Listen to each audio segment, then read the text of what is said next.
ለሁሉም ሐፊዞች ወርቅ መጥቶላቸዋል። አላሁ አክበር። በሂፍዝ ታሪክ እንዲህ አይነት ሽልማት ተሸልሞ ያቅም ጅማ ከፍታዋን መልሳ ታሪኳን የመለሰችበት ታሪካዊ ቀን ነው። አላሁ አክበር። አበል ወሊድ የወርቅ ስጦታውን ለሐሰናት ያበረክታል። አላሁ አክበር፣ አላሁ አክበር፣ አላሁ አክበር።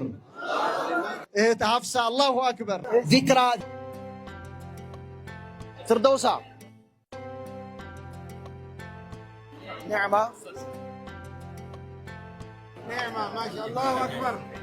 ሲያም አላሁ አክበር። مستجيبة الله أكبر. حضرة الله أكبر. الله أكبر. وركنوا يتشلموا يا لوط الله أكبر. مرجان الله أكبر. مرجان الله أكبر. ميسرة الله أكبر. الله أكبر. حكمة حكمة حكمة ما شاء الله حكم.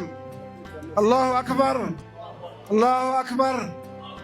الله أكبر. هدى الله أكبر. ما شاء الله. منى الله أكبر. سميرة الله أكبر. سميرة الله أكبر. لا إله إلا الله سبحان الله. ما أعظم هذه الأدهية. نسيمة مصر الله أكبر. هدايا ثمينة، هدايا ثمينة. لأول مرة نوزع هذه الهدايا على مستوى العالم. الله أكبر. رحمة رحمة محمد أول. أستاذة رحمة محمد أول. الحمد لله. السلام عليكم ورحمة الله وبركاته. السلام عليكم ورحمة الله وبركاته. ثلاث رسائل سريعة. ሶስት አጫጭር መልእክቶች አሉ። የመጀመሪያው መልእክቴ የቁርአን ሐፊዝ ለሆናችሁ እህቶች የማስተላልፈው ነው። ለእናንተ የምለው ቢኖር ዛሬ የደረጃችሁ ከፍታ የሚታወጅበት የክብር ቀናችሁ ነው። እንኳን ደስ አላችሁ።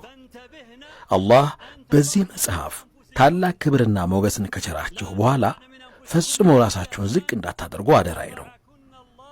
ከወንጀሎች ራቁ፣ ለትእዛዛቱም እጅ ስጡ፣ ክልከላዎቹንም ተጠንቀቁ። በሁሉም አናቅጾቹ ያላችሁ እምነት ጽኑ ይሁን።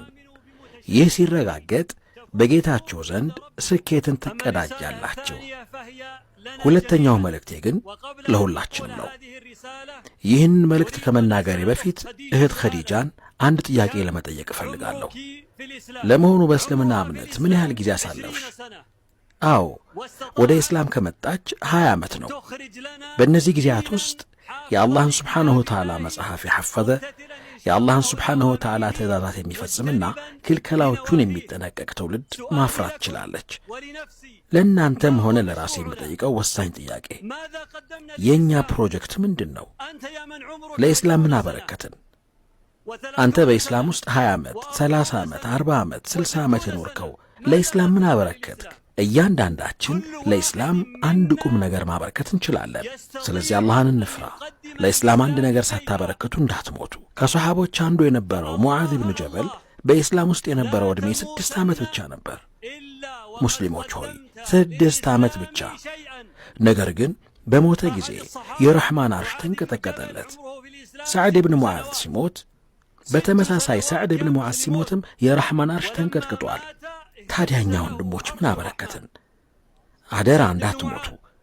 እኔ ሁል ጊዜ ለእያንዳንዱ ሙስሊም የምለው የግል ፕሮጀክት ሊኖርህ ይገባል ነው። ይህንን ሐሳብ የሕይወት ፕሮጀክት እለዋለሁ እኔ። እሱም አንተ ብትሞት እንኳ መልካም ሥራዎችህ ማለትም ሐሰናትህ እንዳይሞት ማድረግ ነው። በሕይወት እስካለህ ድረስ ለራስህ መልካምን ነገር ማቅረብህና ከእያንዳንዱ የመልካም ሥራ በሮች ላይ አሻራህን ማሳረፍህ የሚያስደንቅ አይደለም።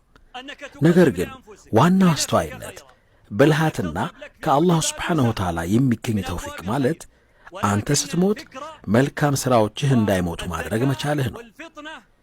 የመጨረሻው መልእክቴ ወንድሞቼ ለእህት ኸዲጃ ነው። እህታችንን በድጋሚ እንኳን ደስ አለሽ ማለት እፈልጋለሁ። አላህ ስብሓንሁ ወተዓላ ከእኛም ከሙስሊሞችም መልካም ጀዛሽን ይክፈልሽ።